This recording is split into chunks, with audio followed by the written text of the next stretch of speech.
And we're back, and in this tutorial I'm going to show you how to use the tilt shift blur in Adobe Photoshop. Let us start with an image. You will find that via the description link below. I'll press Ctrl J to copy it, and we'll use the copy, right click, convert into smart object. Now we go to filter, blur gallery and tilt shift.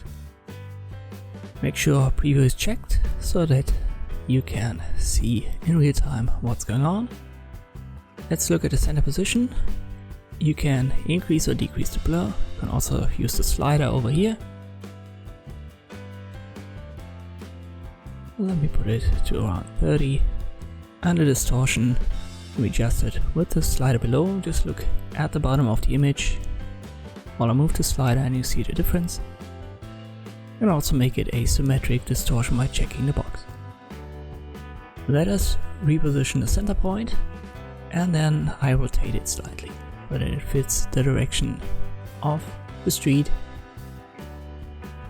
The two rows on the inside, they determine where the blur is not active, and the ones on the outside, they determine where the kind of blur gradient is positioned.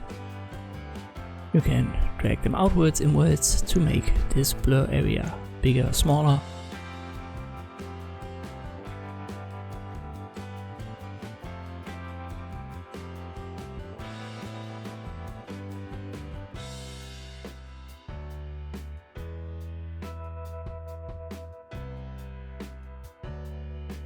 And this should be a good starting point. If you've got what you want, just click on OK.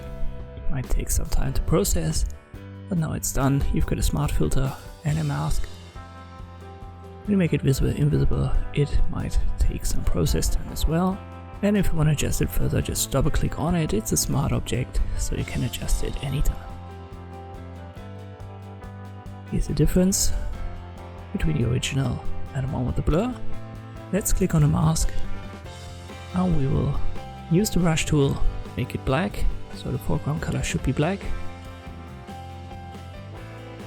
And I want to keep the blur on the wheels, but the car itself, it shouldn't be blurred. So I'll increase the opacity of my brush, and I'll paint over these areas where the tilt shift blur is used.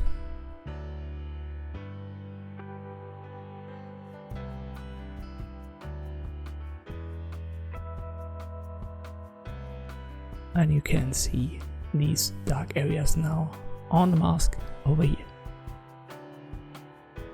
Let me show you the final difference between the original and the one we've just edited. And this is how you can use the tilt shift blur in Adobe Photoshop. Thank you for watching, and I'll see you next time.